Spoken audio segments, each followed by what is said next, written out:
Good afternoon. Good afternoon, everyone. Welcome. I'm Dan Porterfield, the president and CEO of the Aspen Institute, and welcome to the 15th annual Aspen Ideas Festival. Yeah.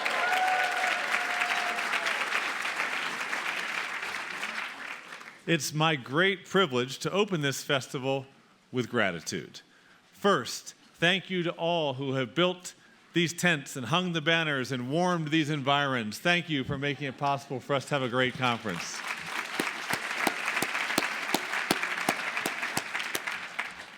Thank you to our organizers, Kitty Boone, Colleen Bretman, and their teams for 12 months of passion and planning.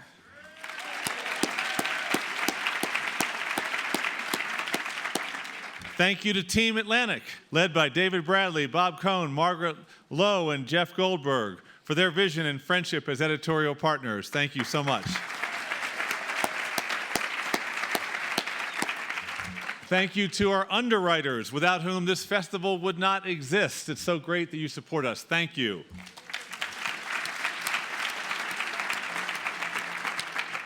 I think he's around, but if he's not, he and I are doing a dialogue together at 6 or 7 tonight. Thank you to the great Walter Isaacson and his wife, Kathy.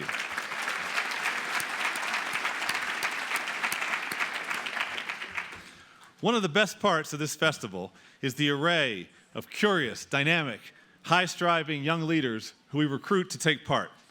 Last night, I met with a group of 30 teenage superstars from the acclaimed African Leadership Academy and from schools all across the U.S. Next year, they're going to bring their version of the Aspen Ideas Festival to their own communities. One of those groups, the African Leadership Academy, has done that 7 times. Bezos Scholars, are you here? Welcome, thank you. This group's not going to be as loud, so we need to be loud. We brought here a group of young journalists who defend democracy in the spirit of the late, great, beloved Gwen Ifill. Let's hear it for the Ifill Scholars.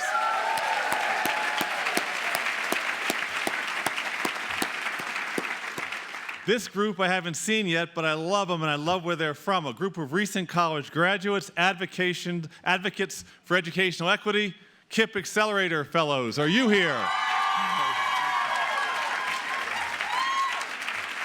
Thank you, scholars. Thank you to all who fund our scholars, our patron pass holders and donors, along with the Bush Foundation, the Chick-fil-A Foundation, Grupo Salinas, Penner Family Foundation, and the Bezos Family Foundation. Great support to make this the best possible conference it can be.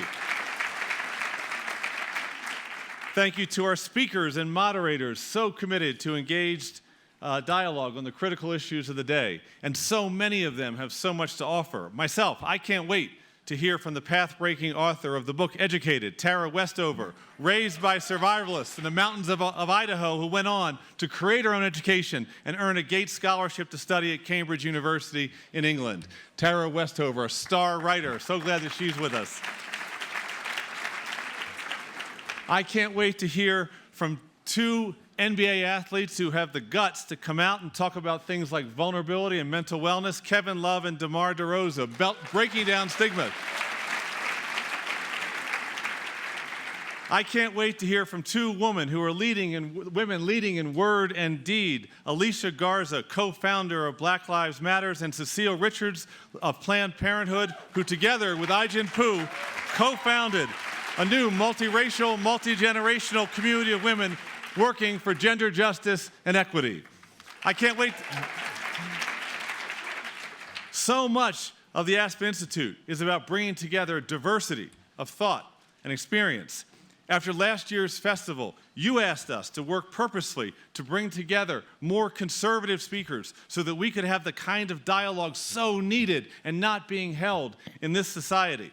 Over the next week, we will be that big tent, hosting speakers like the former Speaker of the House, Paul Ryan, tonight, George Will, Senator Ben Sasse, Brett Stevens, and many more. Thank you to all who brought those speakers to this tent. I can't wait, and I'm terrified to hear from Alex Honnold, the first person to climb the 3,000-foot granite face of Yosemite's El Capitan, alone and without ropes, the star of the Oscar-winning documentary Free Solo. And I can't wait to interview, and I hope you'll come and attend a session with two of my great role models who put this Aspen ideal of expanding educational opportunity into action all around the world. Wendy Kopp, the founder of Teach for America and Teach for All, the visionary philanthropist Jackie Bezos, together talking about making it count for all. We are all so privileged to be able to gather together in the birthplace of this extraordinary institute. 7 decades ago, in the aftermath of genocide and World War, a group of business and academic leaders came together in Aspen, determined to create a community dedicated to the proposition that the life of the mind could serve the life of the world. That was our Big Bang, and the trace elements of that founding genius run through our work today, 7 decades later. Values-driven leadership, the free exchange of ideas, support for an open society, excellence in the arts, participation of the private sector in the public work of building a free, just, and equitable society. That is what we've been about for 7 decades. It's what we enact today with this festival. All that lives and thrives in the Aspen Institute, very much the expression of our founders' enormous aspiration. And part of our responsibility of stewards of this institute is to push ourselves now, at this time, to make the very biggest impacts we can towards a vision that we formulate of what a good society truly means today.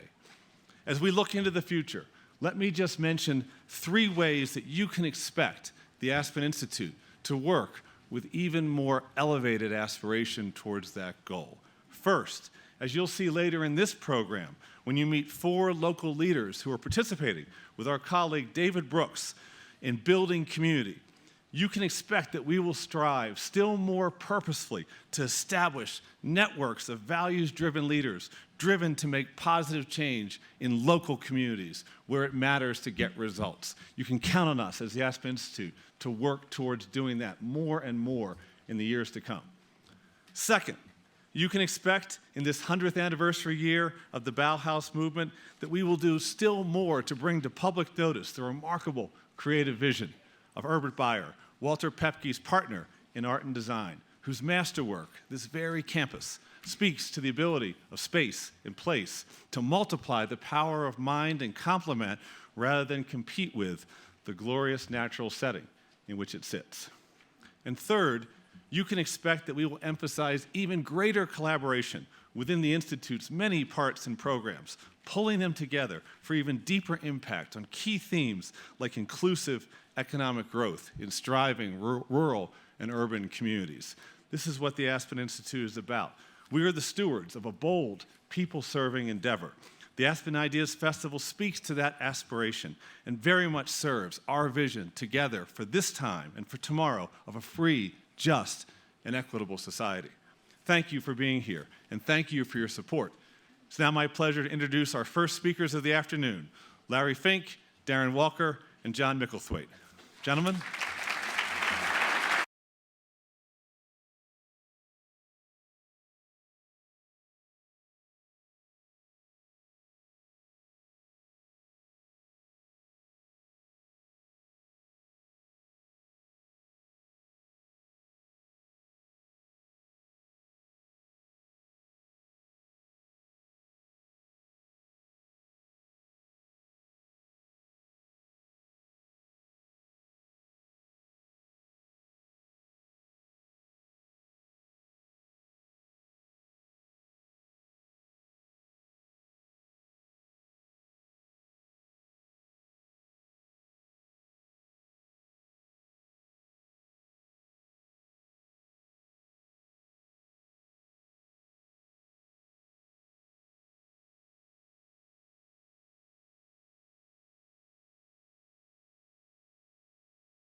Good afternoon. I'm Jeff Goldberg. I'm the editor of The Atlantic, and welcome to the only place in America where the F word is Friedman.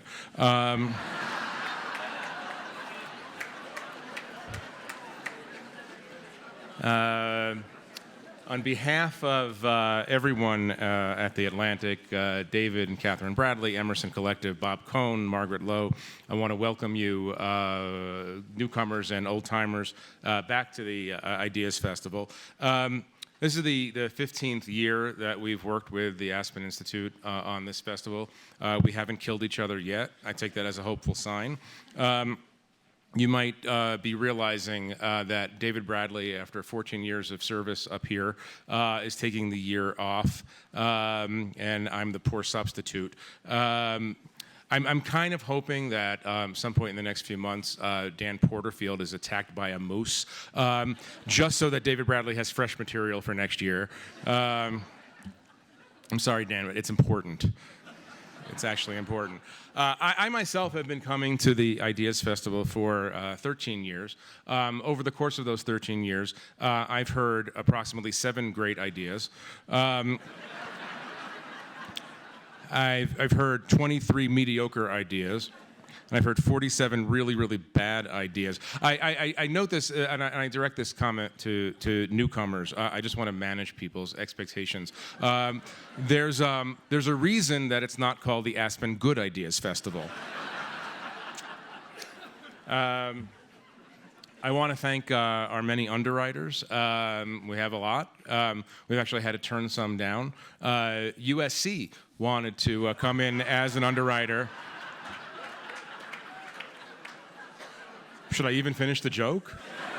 But they wanted to charge $1.2 million to go into their tent. Yeah, I really don't need a lot of help over. We have as usual, we have a very exciting lineup. Dan gave you some indication of the politicians and artists, great writers. I'm interviewing Tara Westover and Chris Christie, not at the same time, although that could be fun. On Wednesday, some of you know, we have Common, the great hip-hop artist, who's going to be in conversation with Arthur Brooks, the president of the American Enterprise Institute. And we're actually going to continue this trend through the rest of the week. On Thursday, we're going to have George Will together with Snoop Dogg. On Friday, Bill Crystal will be appearing with A$AP Rocky.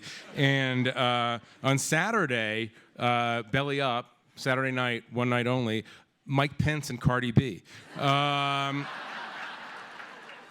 And it's only one night because that is the advent of the apocalypse, obviously. So that's it. We're all finished.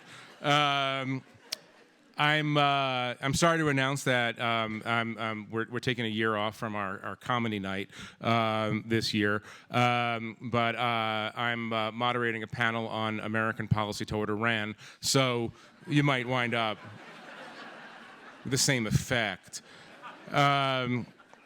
We have a lot of great tracks, a lot of great themes this year. You see that in your program, on your app. Of course, one of the dominant themes of the Aspen Ideas Festival is income inequality. Income inequality was a theme last year, it's a theme this year, it's a theme next year. In 2021, however, in the first year of the Bernie Sanders presidency, we're changing that theme to "You're all going to jail." It's going to be okay. It's going to be okay because the jail is actually going to be in the Little Nell, and there will be room service. And I think that this will finally force an urgent conversation about mass incarceration that we've all been wanting to have.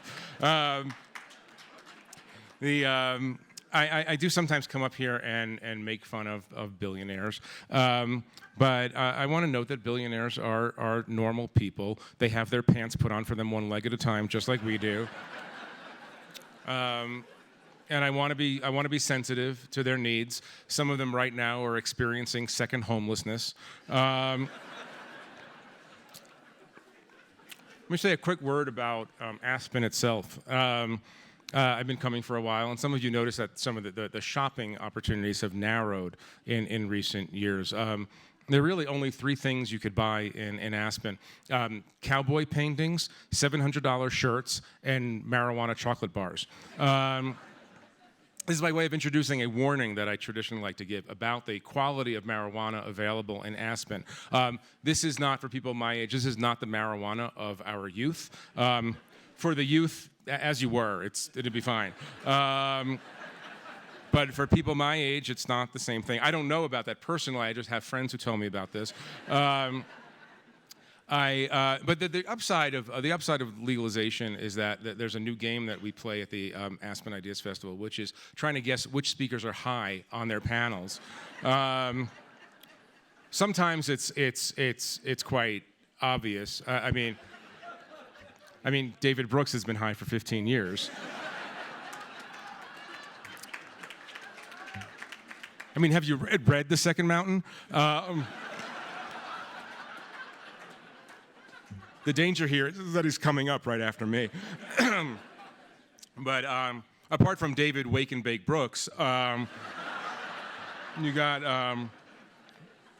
a lot of people who do partake every so often. The upside, though, is that, I'll give you an example. A couple of years ago, I ran into a very well-known television personality downtown coming out of a dispensary with a Macy's-sized bag of weed.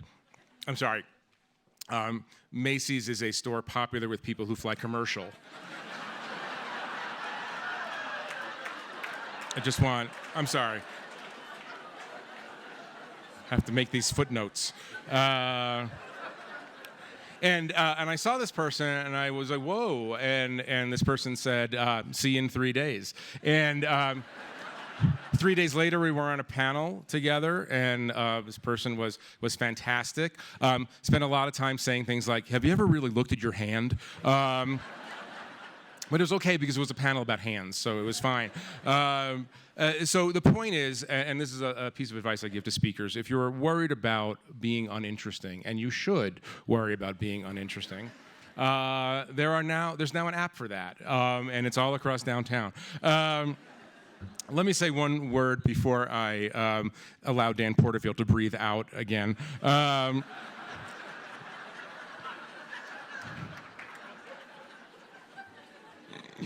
I want to say one word about the Atlantic. The Atlantic was founded in 1857, 162 years ago, with 2 purposes. The first purpose was to argue for an end to slavery, and the second purpose, and this is in the founding manifesto, was to illuminate the American idea. The vexing thing for editors of the Atlantic over the next 162 years is that the founders, and this includes people like Ralph Waldo Emerson, Longfellow, Harriet Beecher Stowe, the founders did not define the American idea. They just said, you're going to illuminate the American idea.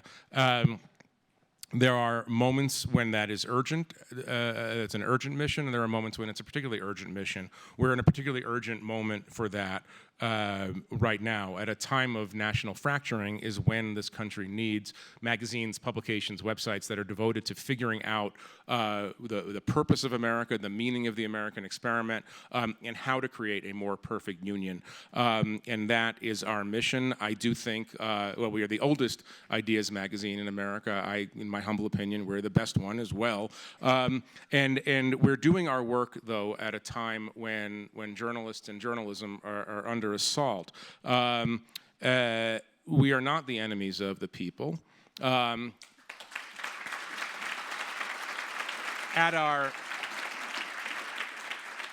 our best, we will be the vehicle that helps the country get out of the jam that it is in. And I say this to you in all seriousness now. There are a lot of people in this room. There are people of great means. There are people of great influence. There are young people who will be leading this country in the future. When you see the press under attack, what you're seeing is the idea of freedom under attack. What you're seeing is the idea that there's such a thing as an empirical truth. There's such a thing that rational discourse. And so don't let it slide. Don't become normalized to this. Defend these principles. It's the only way out of the situation we're in. And if we don't defend these principles, there'll be no reason to have an Atlantic. There'll be no reason to have an Aspen Institute, and there'll be no reason to have an Aspen Ideas Festival. So welcome, and I thank you very, very much.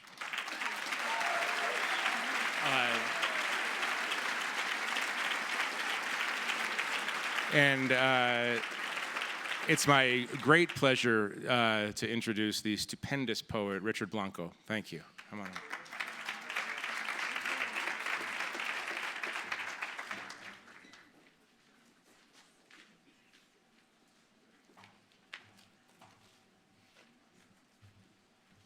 Good afternoon, everyone. Now, I rarely say this, and perhaps I've never said this, but this is a tough act to follow. Thank you, Jeffrey, for that wonderful few minutes with us.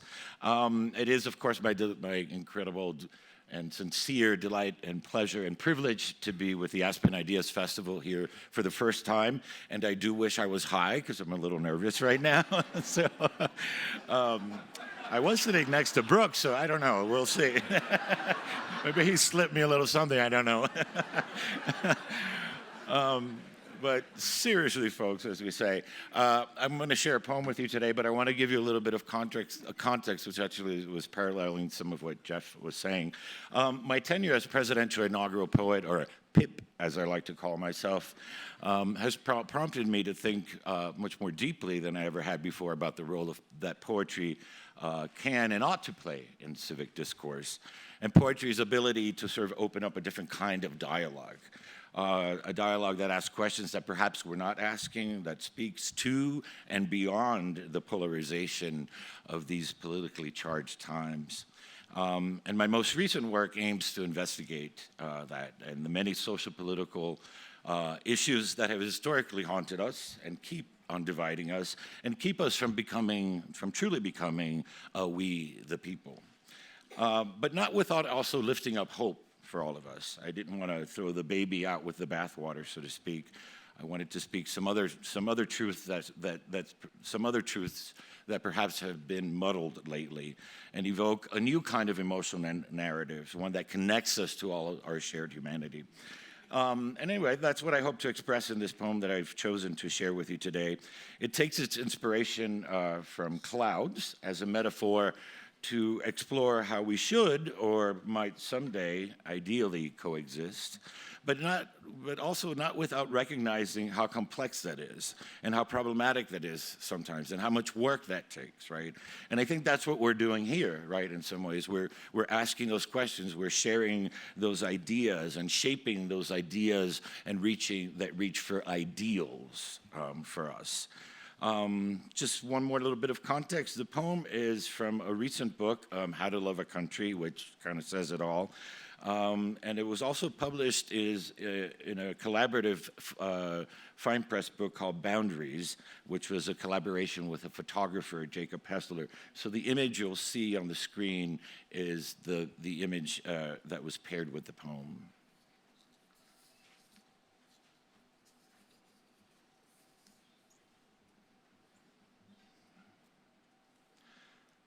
Cloud Anthem. Until we are clouds that tear like bread, but mend like bones. Until we weave each other like silk sheets, shrouding mountains or bear the gales that shear us.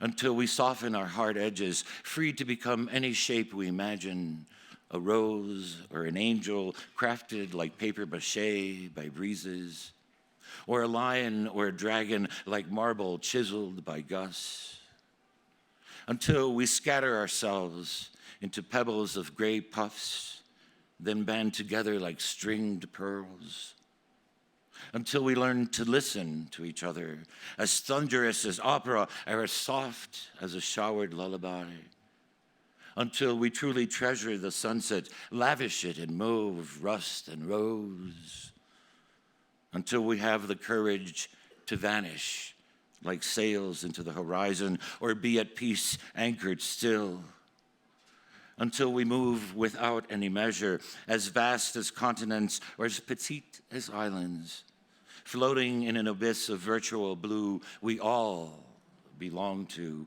until we dance tango with the moon and comfort the jealous stars falling, until we care enough for the earth to bless it as fog, until we realize we're as muddy as puddles, as pristine as lakes, not yet clouds, until we remember we're born from rivers as well as from dewdrops, until we are at ease to dissolve as wispy showers, not always needing to be clash and godly yells of thunder, until we believe lightning isn't our right to the ground,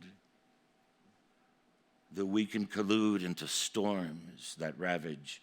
We can also sprinkle ourselves like memories, until we tame the riot of our tornadoes, settle down into a soft drizzle, into a daydream. Though we may curse with hail, we can absolve with snowflakes.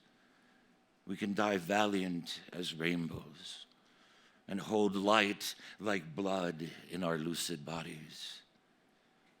We can decide to move boundlessly without creed or desire until we are clouds, meshed within clouds, sharing a kingdom with no king, a city with no walls, a country with no name, a nation without any border or claim, until we abide as one, together in one undivided sky.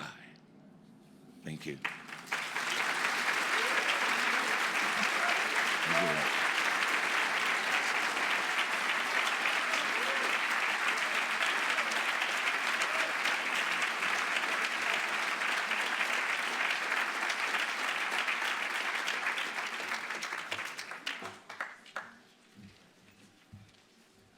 Okay, my name's David Brooks of Cheech Chong and Brooks.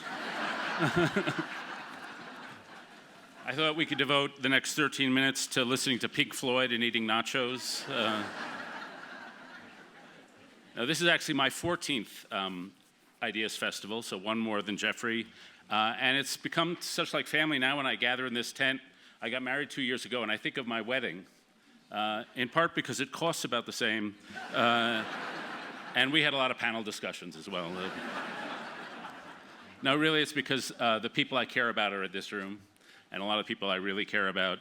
When I did get married, I had two of my groomsmen are sitting in the front row, Jeff Goldberg and David Bradley. And you can imagine the happiest moment of my life, and I'm walking up the aisle to these two faces. A moment of bright sadness. They were a study in contrast, actually. David is a softie. He's gushing, joy is coming out of his, tears coming out of his eyes. It was just a gush of loving glow. I thought he was the bride. It was like Shirley Temple on ecstasy. It was like Jeff next to him. Jeff is a very loving guy, not an emotionally transparent guy a lot of the time. But I did see, as I walked up the aisle, an emotion begin to make its way up from his inside and almost show on his face. And it was like a salamander crawling through the rainforest, and there was a little twitch in his cheek. And it was a moment that really touched me. It was like watching Yitzhak Rabin with stomach cramps, but but it touched me. So this is family, and I'm glad to be back with family.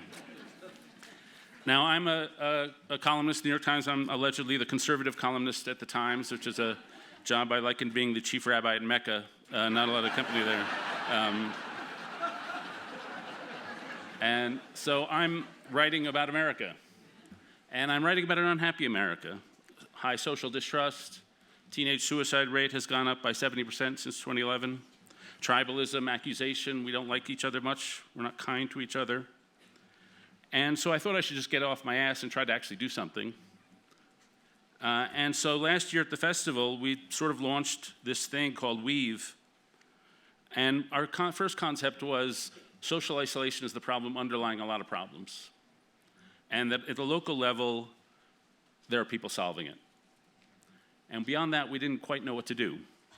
But we've spent the last year in dozens of states meeting hundreds and maybe even thousands of people who are building community, people we call weavers. And some of them are extraordinary. We met a woman named Lisa Fitzpatrick in New Orleans. She was a healthcare executive sitting in the front seat of her car several years ago, and she saw two little boys, 10 and 11, looking terrified, with an object in their hand. They pulled up the object, it was a gun, and they shot her in the face. It was a gang initiation ritual. They had to shoot somebody to get in the gang. She recovered, and she remembered the look of terror on their face, and she said, I wasn't the victim here, I'm collateral damage, they're the victim. Why do they have to shoot somebody to have a family? And so she quit her job and dedicates herself to gang work, and now works for the city of New Orleans. Sarah Atkins, a woman we met in Ohio, she came home from antiquing with her mom one Sunday and discovered that her husband had killed their kids and himself. She now runs a free pharmacy. She helps people who've suffered from violence. She teaches. She told us, I do this because I'm angry. Whatever that guy tried to do to me, fuck you, he's not going to do it. And so we see these people who are just living their lives as a service. Some of them run organizations, some of them are just normal people. A partner of ours, Travian Shorters, found a woman in Florida who was helping kids across the elementary school street to go across the street so they could go home. And he asked her, do you have any time to volunteer? And she said, no, I have no time to volunteer. Are you getting paid for this? No. What are you doing this afternoon? Well, I go to the hospital and I bring food to the sick every Thursday afternoon. Do you have any time to volunteer? No, I have no time to volunteer. To her, that's not volunteering, it's just what neighbors do. And in some sense, our purpose is to get a lot more people saying, that's just what we do. And what we found among these people is not only, whether it was Nebraska, rural North Carolina, New Orleans, Houston, they used a lot of the same words and had a lot of the same values. Radical mutuality. We're all broken, we're all equal, we're all in this together. Deep hospitality. If you knock on my door, I will open the door. The neighborhood is the unit of change. We're not saving individuals, we're saving communities. Deep relationship. These people are geniuses at relationship. Woman I admire, I told this story this morning, a woman named Mary Gordon runs a project called, that brings empathy into schools. She takes moms and infants and puts them into 8th grade classrooms and has the 8th graders surround them. And the kids have to guess what's going on in the infant's mind. So that's how they develop theory of mind. And in one of the classes, there was a kid named Darren. He was bigger than everybody else because he'd been held back 2 years. He'd been run through the foster care system. He'd seen his mom get killed. And he asked the mom in this classroom, could he hold the baby? And she was nervous because Darren was big and a little scary looking, but she let him. And he held it, and he was great with the baby. And then he gave it back, and he asked her a question, which was, do you think if you've never been loved, you can still be a good father? And so that's the kind of healing that we have to do. Our theory is that relationships are what reheal community. But relationships are slow, they take time, they're intimate. Relationships don't scale, norms scale. And so our job is to try, and all of our jobs, to try to shift the norms. What's normal? What do we do? And how does culture change? Culture changes when a small group of people find a better way to live, and the rest of us copy them a little. And so we try to illuminate the weavers. And we've had a great chance to bring them and have them tell their stories at South by Southwest, Hollywood Studios, here, NPR. And that's been one of the greatest pleasures of this. And then just get the chance to talk about them and bring them to the attention of people. We gave a TED Talk that has over 1.2 million views in the past 2 weeks on Oprah, NPR, CBS, PBS, New York Times. And a lot of things are in the works to try to illuminate them and to try to, so people will say, yeah, I want to do that. We've got a couple documentary teams. We've got a lot of partners, YMCA, Reader's Digest, Nextdoor, Facebook. We've leveraged and hopefully contributed to a lot of little different Aspen things. Some things we've succeeded at. I think one of the things we've succeeded at is hoping to get Aspen working together. I think our biggest success is trying to create an identity. Wherever I go around the country, people say, I want to be a weaver. I am a weaver, I want to be connected. There's such enthusiasm for some sort of common effort. How can I get involved? The things we've not succeeded at or failed at, or the things we've learned. First thing we learned is we wanted to just create neighborhood. We didn't want to get involved in politics. We didn't want to get involved in the big divisive issues. We should just be kind neighbors to each other. Over the last year, I've learned you can't do that. You can't avoid the big hairy elephants in the room, race, class, ideology. You have to put yourself in that uncomfortable place. My Aspen colleague, Eric Liu, says, we're trying to do something that's never been done before to create the first mass multicultural democracy. And to create that, you have to join people together across racial differences. You have to put yourself in conversation with people who make you feel uncomfortable. And we need that kind of person to create a mass multicultural democracy. The second thing we've learned is that a weaver is not something you do, it's who you are, it's a state of being. It is like that woman outside the elementary school. It's a spiritual transformation. And the people we've met, it's not just, I'm going to do some charity. It's an utter transformation of the heart and a commitment to the discomfort of spiritual transformation. And so it's a willingness to be changed. One of the organizations I love is an organization I met in Baltimore named Thread. It's run by a woman named Sarah Heminger. When Sarah was a young woman, her dad told on the pastor of their church that the pastor was embezzling money. And her dad found out about it and reported it to the congregation. Instead of getting rid of the pastor, they ostracized the family. So Sarah grew up ostracized by her town. She would go to town parties and picnics, and no one would talk to her and her brother. She compensated by studying. She got really smart and good at engineering. She went to Johns Hopkins, was getting an engineering PhD. And she was driving by some of the underperforming schools in Baltimore, and she saw some kids out on the sidewalk looking completely isolated. And she said, I know exactly how they feel. And with that engineer mind, she said, I'm going to create a social network around them. And so what she did was she created Thread, which takes each 450 underperforming kids, and she weaves around them 4 parents, and then 4 grandparents, and then 12 collaborators, this intense fabric around each child. And the purpose is part to get the children surrounded by networks of care, but it's really for the adults, so Baltimore can be connected to one another. She has a little pendant around she wears, which is the map of Baltimore. She's been asked to go abroad, and she says, no, I'm staying in Baltimore. Baltimore is my community. And she has a culture at Thread called Showing All the Way Up, which is complete honesty, calling a thing a thing. And so it happens with the kids, but it also happens at the board meetings. And at one of the board meetings, there's a woman named Michelle who I met. She works in finance, and she's on the board. And something terrible happened to her as a child that she had never spoken about, even to her husband and even to her kids.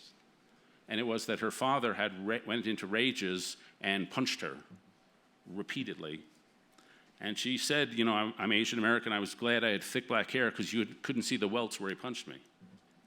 And she never told of that story, but in the culture of Thread, she was sort of influenced by the culture. And she told that story to the board.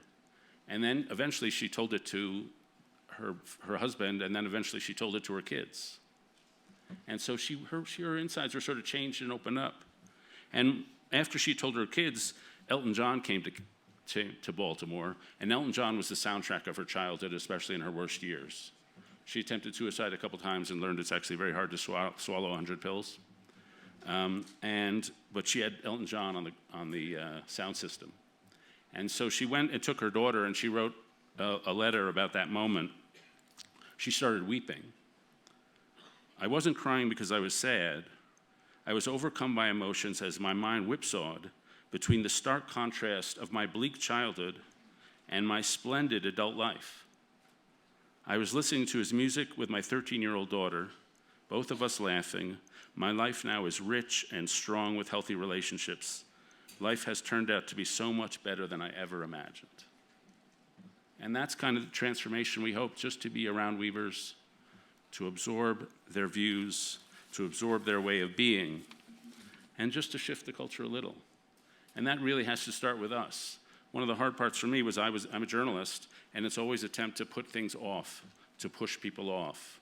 I always say if you're at a football game and everyone around you is doing the weave and you don't do the weave, you just sit there, you have the right kind of aloof personality type to be a journalist. We're just like...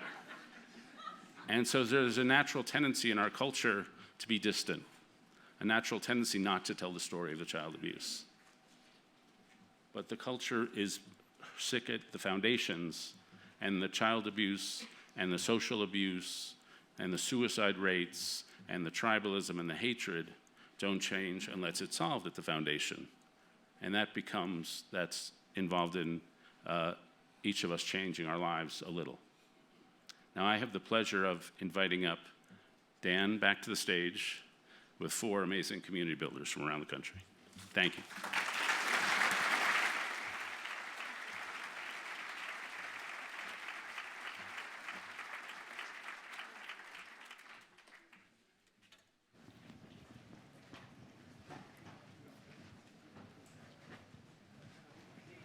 Yeah.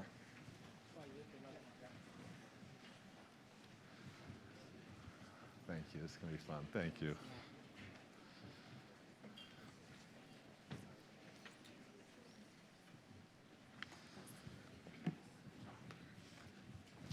Well, thank you, David, for that wonderful introduction, and even more for your work, a job you assigned yourself in the spirit of Dr. King, assigning ourselves all to be drum majors for justice. You assigned yourself the job of going out, meeting people all around our country who are making a difference, rejecting any notion of us versus them, and instead thinking of how do we bring people together in order to frame and solve problems in a way that will make a difference. But the part of the miracle of the whole project is that you imagined it, and then we were supported by so many philanthropists, many in this room. Thank you for investing in David, investing in the Aspen Institute, and really investing in this group that we're calling the Weavers. So what I'd like to do is ask a few questions, one-to-one, of my 4 colleagues who are here with me today, and then open it up a little bit among the group of us. We have on all the way down, we have Pancho Arguelles, LaToya Thomas, George Smith, Agnes McKeen. Thank you all for being here. And let's start with Pancho. So would you just discuss briefly a little bit what it is you do?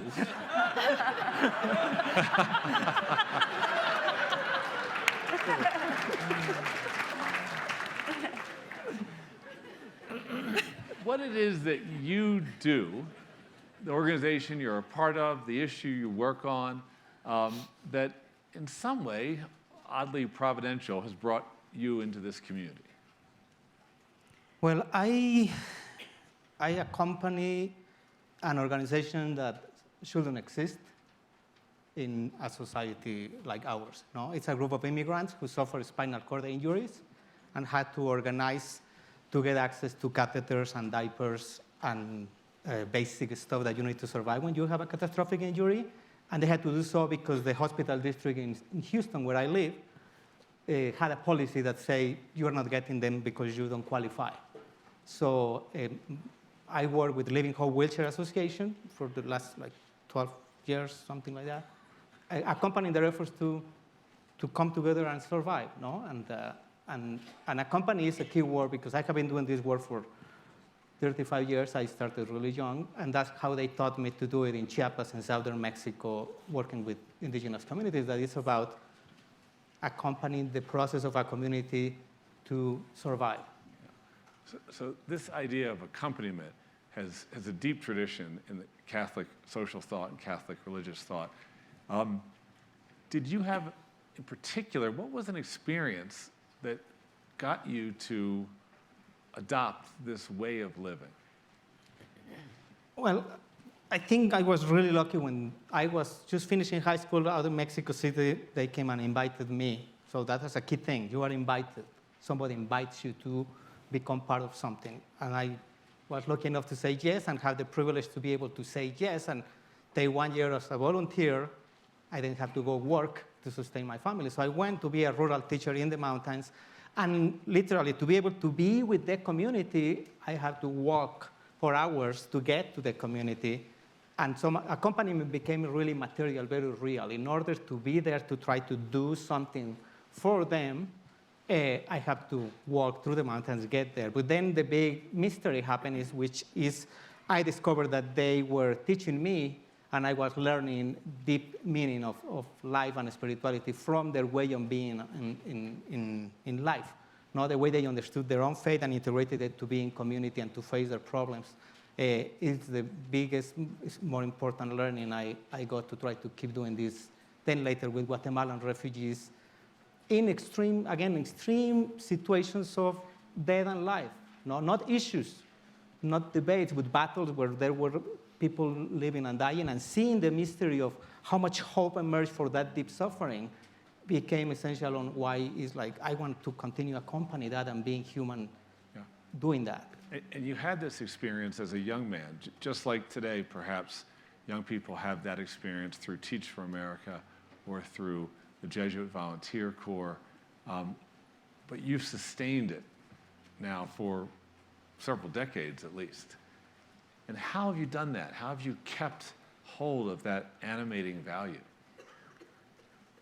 I think it's some explosive mix of rage and love. Because I have had to close the eyes of a 2-year-old boy who died out of poverty and corruption. He didn't die of bronchitis. Yeah. He died of the brutal version of capitalism we had in Mexico in the 90s.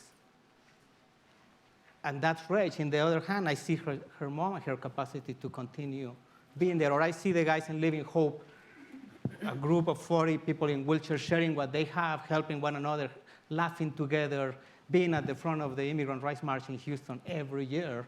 And I see there something that is really profound and bigger than a system that in many ways has been doubting our humanity and our right to exist for 500 years. Yeah. And we're still here, we persevere. Yeah. And I see that also in the Black community and the Native community. That, by the way, I wanted to acknowledge, because they taught me in Chiapas, when I go to a land to ask forgiveness and permission to the people who own that land and took care of us before we got there, that we are at the land of the Ute tribe in this place. Wikipedia told me. But I want to acknowledge that we're here and kind of. Thank you. Thank you.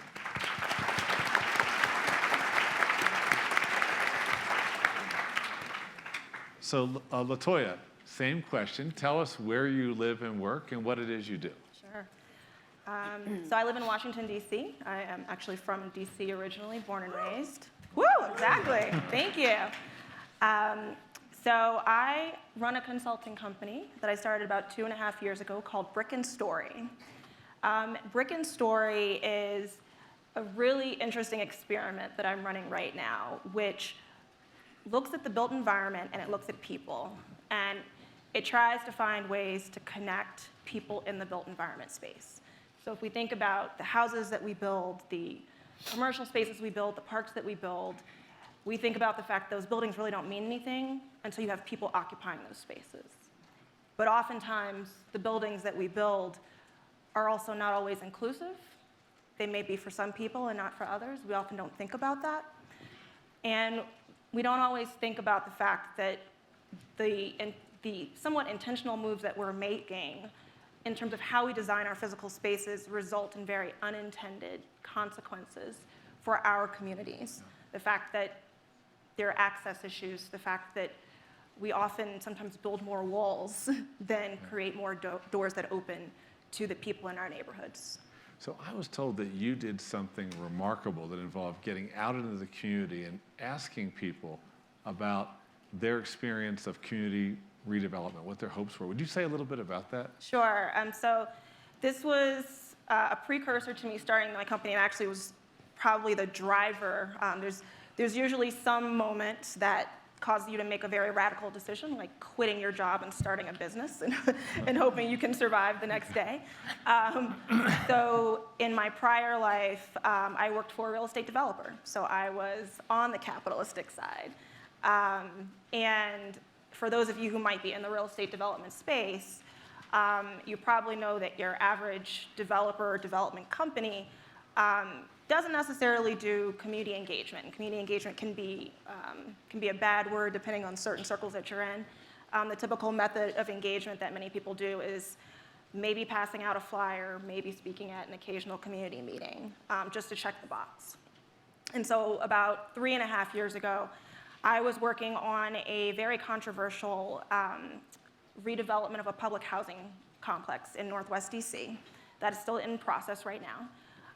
And we were going through a rezoning process, so I was managing that rezoning process.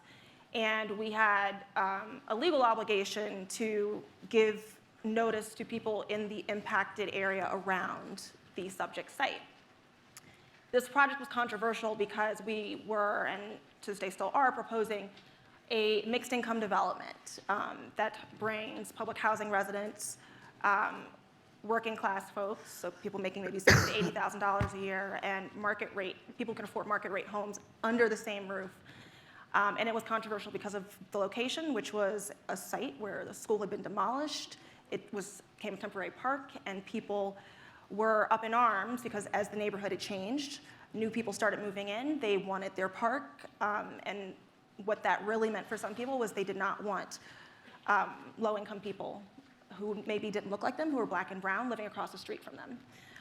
And so when we had to do this kind of obligatory outreach, there's really no definition for what that looks like outside of sending a letter. And so I said, well, if we've got to do this outreach, that's about 300 addresses. So I said, well, I think we need to start knocking on some doors. It's a very atypical approach for a development shop. Now, I'm trained as a city planner, specializing in community engagement and participatory action planning. So I literally looked like I was running a political campaign. I had color-coded maps. I had my colleagues. I had people from the district government, people from our development partner, and we spent weekends and nights knocking on 300 doors, telling people what this development was all about, asking them questions, getting their concerns, getting their feedback, asking them if they would sign letters of support. And it was pretty incredible to hear kind of the range of responses. But it was in that process of being on the ground and knocking on the doors and talking to people, where in my head I said, the development community is not doing this.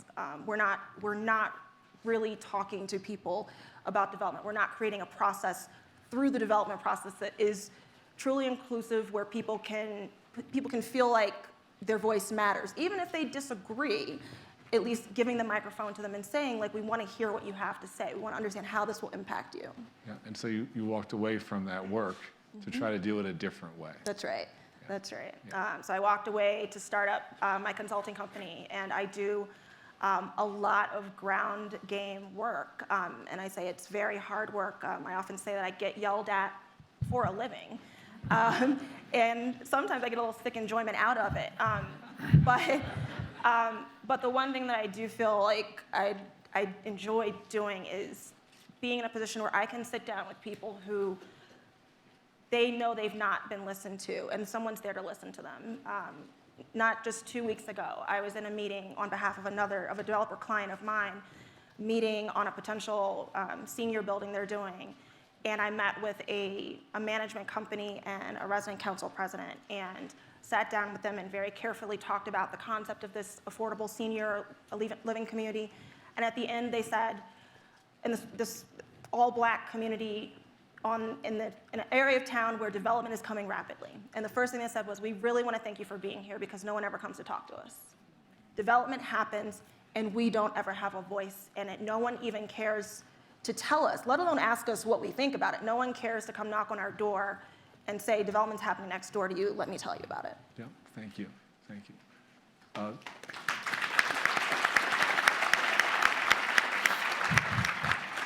George, you're from Wilkes County, North Carolina. Tell us a little bit about what you do. It's been interesting. When I first considered the idea of moving to Wilkes County, this wasn't where I actually envisioned myself sitting. I'm very honored to be here. I just want to say that, and thank you, David Brooks and Dan Porterfield, for the opportunity to be here.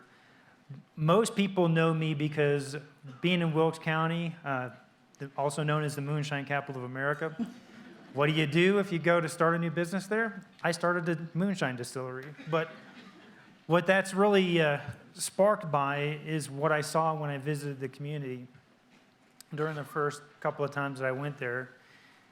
And that was that the people in the community still had hope, but it was by a thread. And, there have been a lot of major companies that started there. NASCAR, actually their very first motor speedway was actually in North Wilkesboro, North Carolina. 1996 was the last time they raced there. It devastated the economy. There are other companies, better examples too. Lowe's Hardware, many people know that. Again, employed thousands of people, really well-paying jobs. Then they decided to uproot and move their headquarters to Mooresville, another example. And that's gone on there. They've seen a lot of economic stress due to the fact that the furniture industry is pretty much outsourced and it's all done overseas now. And as many people used to know, North Carolina was the moonshine capital, the furniture capital of the world. Sorry, I haven't had enough to drink yet today. Otherwise, I'd probably feel a little more comfortable up here. And so, yeah, I guess it goes back to what drove me to actually open this business there was actually the community. And I didn't even realize that until I was in D.C. for this Weavers, Weave the People event. And that's when it's really become more clear to me that I had a great job at IBM, worked there for almost 20 years, and decided to give that up to go do this. And didn't really have a real solid plan, but just knew something had to be done, and I was going to take a chance and make Wilkes my own. So I love the way that, like LaToya, you walked away from something so that you could walk towards something. But I still want to ask, is there something inside of you that burns and drives you to make what can be made from the community you've now joined, to really help it soar? There's something in you that must motivate that. Yeah, the best example I can use, really, if you guys haven't read The Second Mountain by David Brooks, I would strongly encourage you to do so. Because that's really what it goes to.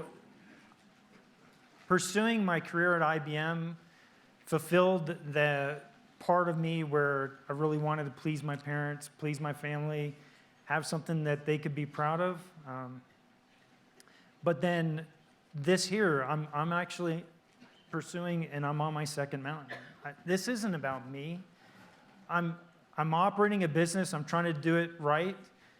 And one of the best parts of that is working with the community to make sure that, I'm also a member of the Downtown North Wilkesboro Partnership. I sit on the board of directors for the Wilkes Economic Development Corporation. I've worked with the Wilkes County Chamber of Commerce, and more recently, the Wilkes County Next Generation Entrepreneurs. And that's really what's driving me. It's kind of crazy. People often ask, would you do what you do if you don't get paid? I'm an example of yes, because I haven't been paid in forever. But and a lot of my family and friends think I'm crazy, but I'm not doing it for the money. I could care less. I'm doing it for the people. I'm doing it for the community.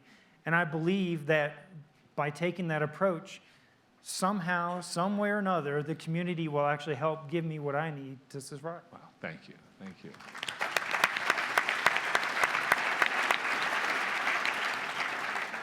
And now we journey all the way out to the West Coast, to Oregon, where Agnes is from. And Agnes, tell us a little bit about the work that you do. So I run a not-for-profit organization called Just Talk, Suicide Prevention.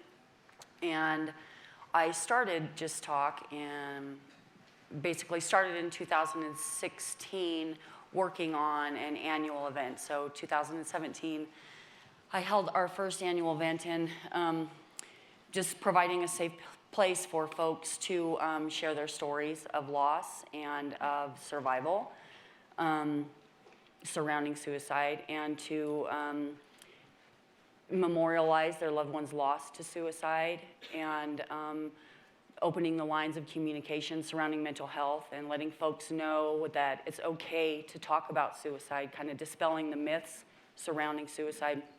And in doing so, bringing together all of the organizations in my community that work towards suicide prevention, where they were once siloed, where I started bringing them together so that we could start working together.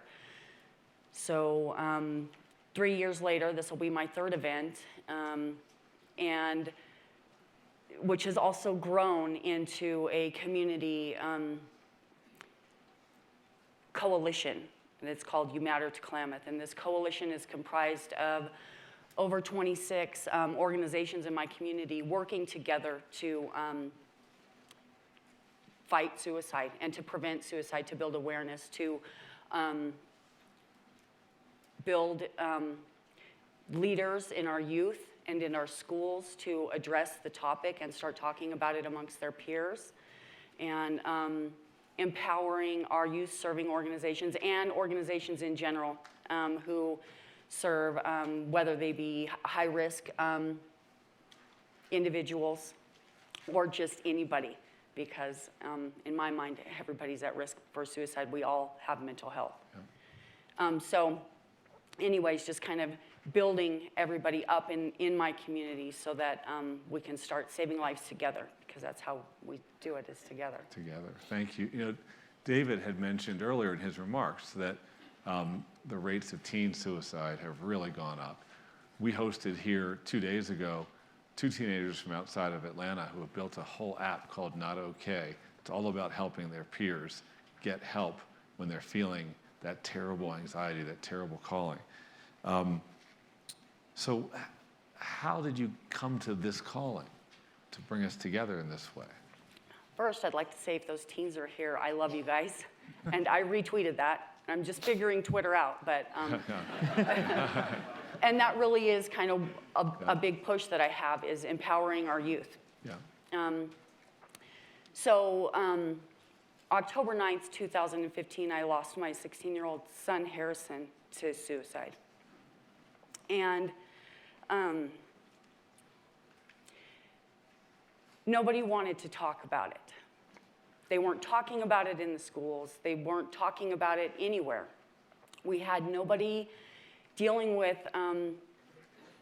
suicide on a community level. And I started, in my healing process, I started digging into or reading what I could stomach reading on a daily basis, which, you know, at first was 5 minutes, of the realities of suicide and what's really happening, and the numbers. And it just started hitting me in the face. And then going out and realizing that,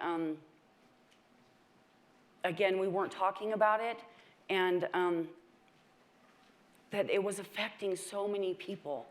You know, when I started to plan Just Talk, I would walk in and I just wrote a letter and started going and talking to people who I felt their organizations served the purpose of preventing suicide or addressing mental health.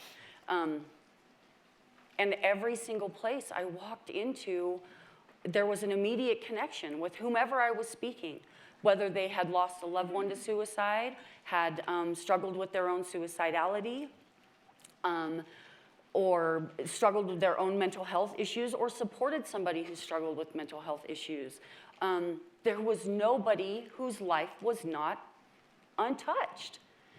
And so I just had to keep going. I just had to do it. Thank you. Thank you. Thank you.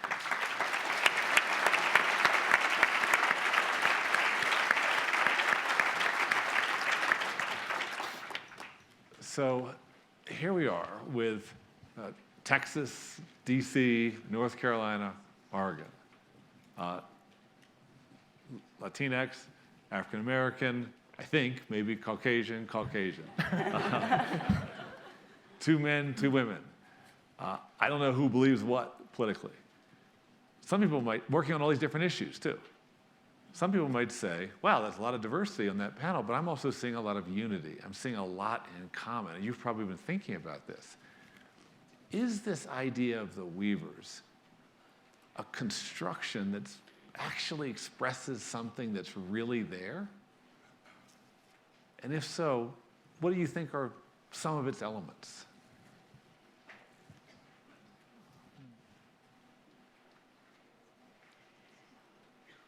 So I guess I'll start. I think one big element, at least that I've realized over the years with other other weavers, now that we have a name for ourselves, other weavers that I've encountered, I think is a natural curiosity, a curiosity for other people, a curiosity for other people who may be different. And the curiosity, it goes beyond just having a passing interest. It's the curiosity with a sense of wanting to invest or feel some level of ownership for that person or people's issues or cause. And oftentimes, it's stemming because you find some connection with that person. There's something that you connect over. Yeah, connection, curiosity, the call to accompany one another. What else? Well, I mean, to me, it's also putting others before yourself. And I think that's a common thread amongst all of us is, we're constantly looking at ways to help other people regardless of what our needs are. And that's what's important, what continues to drive us, is loving other people. Yeah, other-centered love. Compassion. Compassion. Deep compassion. And I kind of, when we met in Washington, D.C., and I kind of spoke about this, when we can come from a place of, when I meet somebody, I am coming from a place of my deepest vulnerable moment in my life. And it makes me immediately, usually, a safe person to talk to. And so when we can make ourselves vulnerable so that people can share with us and we can share with them our compassion for how they are feeling, and then they in turn can share their compassion with us, and then it just spreads. It's contagious, compassion is. Yeah, you guys got me going. It's so good. It's, I think what I hear is also a mix of hope that it has two pieces. No, hope of knowing that another Baltimore or North Carolina is possible, that your local reality can be transformed, that a better version of what we're living at is possible, and you can do something about that, and that's empowering. Yeah. There is also about a hope that is rooted in more of a spiritual mystery of transfiguring an extreme experience of hopelessness and pain and brokenness, unimaginable loss, and connecting in that deep mystery to something bigger than yourself for love of others and for the capacity to just transcend that and being transformed yourself and then being capable to transform those extreme realities. And it can be into something that sounds I don't know, the different, like it might be like business and stuff, and that's very powerful. And it also can be like this extreme situation that is like, I mean, it's humbling, like to be in the presence of Agnes, like you're walking that way. It's also to think the people who are getting out of their homes to go visit the children in cages in the border. Yeah. People who are putting themselves at risk in Mexico trying to help the Central American migrants who are going through hell with all the repression, and people who have not much. They're not giving from what they have in excess. They're giving from what they actually need.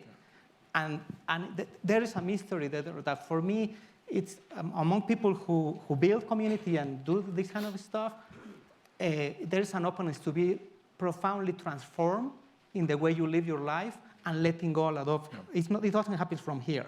Yeah. So when I had the privilege of being with you in Washington, D.C. for our summit, there were maybe, 100, 150 people who David and his colleagues, Tommy Loper and others at the Aspen Institute, had met, identified, and brought together. It wasn't really like a workshop on the techniques of organizing. It was about the sharing of these intense feelings of community, relation, but also pain and anger, frustration, for a couple days of that. And it was a lot of people. This is 4 of 150. What power is there in bringing the four of you and another 100 and soon maybe 200 more and soon another 200 more. What power is there in actually building this network? Is it worth it? Absolutely. Yeah. It's definitely worth Yeah. it. I mean, it's like anything, really. You know, I see this as we've kind of started a grassroots kind of movement. And that's one of the things I look at in my community too is we're all in this together. So whatever I learn and whatever I can do to help lift other people's up or brighten their day, you know, that's really what it's really all about. LaToya, what do you think? No, I agree. I mean, I think our society has, as has been stated earlier, has become so focused on the individual that we've forgotten in some cases how to consider other people, how to care for other people. We've forgotten that we have a responsibility for other people. And I think in being in spaces with other people who are doing weaving, even if they don't know what they're doing is weaving, I think it's bringing a larger awareness. I think both to weavers, knowing that we're not the only crazy people out there doing the stuff that we're doing, but also to other people out there who are trying to think about how can I be more intentional about my connections? How can I weave in my neighborhood, in my workplace, in my community? Tomorrow we have the opportunity to host a workshop that all of us are welcome to attend. I think it's at 1:20. It's in the program. And we can have a chance to talk together about those of you in the audience who may feel that yearning to be deepening the relationships in your lives, or may be doing that work right now and would like to share with this group and others what some of its meaning is to you. I think everybody is potentially a weaver. It's not a club that we have to apply for or something. That's right. And do you have any advice to anyone here just about that act of sort of acting on the impulse, which is what I think you've all done. You had an impulse, but rather than holding back, you went forward. Any advice for the audience? Yeah, Dan, I think you hit the nail on the head there. You know, the first thing you have to do after you recognize the need or the desire, you have to take action. And so many times we see people in our society, they see something go by, they know what to do, they know what the right thing is to do, but they just don't take any action. And I would definitely challenge each and every one of you to get involved, learn more about what the problems and solutions are, not just on the surface, not just the symptoms, but also the root cause, and go after it and help build the community to be stronger. So this community has really helped already because the group here is what supported David and the Aspen Institute as we sort of acted on David's inspiration. It's probably changed his life a lot. Is there anything just off the top of your head now, as one last question, because we have to continue through the next phase of all our different programming, but is there one thing you'd like to ask the audience who's already been so supportive? I feel they're cheering right now inside for all of us. What could they do that could be a help?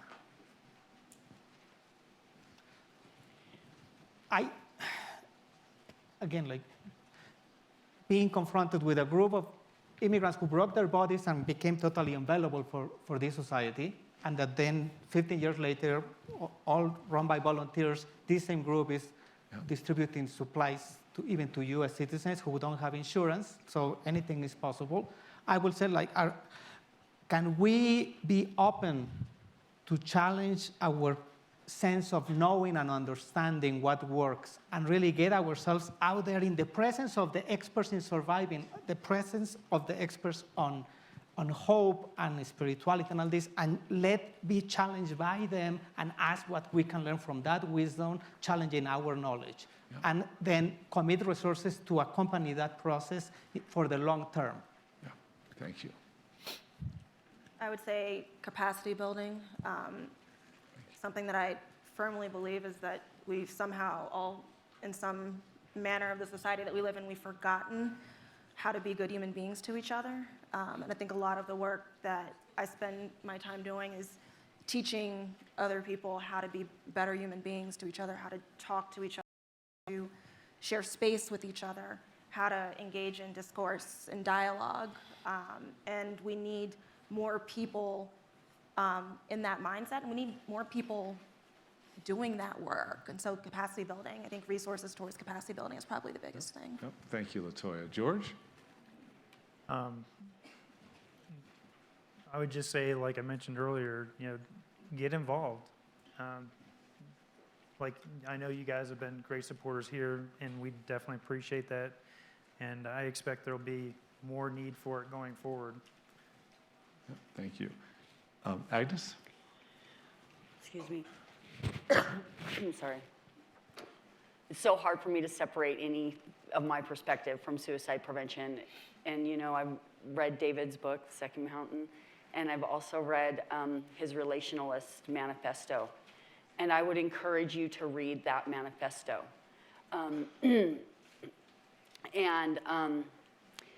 Because it talks about, and what the gentleman, the very first gentleman who were up here speaking was saying, when you do something nice, it feels good. It feels good inside, and it creates the chemical reactions in your brain. And that's kind of how building relationships and connecting with people affects you, and it's healing, and it's helpful. It's healing for you, and it's healing for the people around you, and it's contagious. And so to me, that in and of itself, at its very core, is saving lives. At the very beginning. It's going back to the beginning and saving lives from the very beginning. Instead of waiting until it's too late. And that's what David's Relationalist Manifesto is to me. Thank you. Well, when opening the festival, I mentioned that we're a community that's committed to building networks of values-driven leaders who want to make progress and change in their communities. And I said you'd be seeing a lot more of that from the Aspen Institute. This is that in human form. So admirable. So much we can do together. I thank the four of you for being here today, for all the work you do and all the ideas you're developing. I thank David for your leadership in making this all possible. And I thank you for being our supporters. Have a great time. Thank you. Thank you. Thank you.